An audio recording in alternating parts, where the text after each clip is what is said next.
সে তো জেগে ডাকে নাই, ঘুমে ডেকেছে। ঘুমে তো অনেকে অনেক কথা বলে।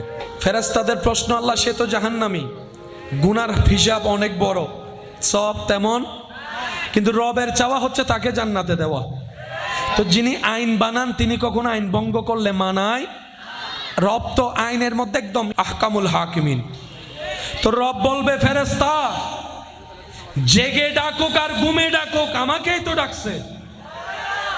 আমার বান্দা ঘুমের মধ্যে আমাকে ডেকেছে, এটা আমার পছন্দ হয়েছে, তার একবার ডাক আমি কবুল করেছি, সেটাকে এক পাল্লায় রাখ, সারা জীবনের গুনাহ আল্লাহ অন্য পাল্লায় রাখ। ফেরেশতারা যখন দেখবে ওই অবচেতন মনে একবার রব ডাকাটাই সওয়াব বাড়ি হয়ে যাবে। তো রবের চাওয়া বান্দা কোথায় যাক? রব তো এত দয়াবান, মুসা নবীর একটা গুনাহগার উম্মত কুকুরকে পানি খাওয়াইছে, আল্লাহ সারা জীবনের গুনাহ মাফ করে দিয়েছে। আপনি তো শান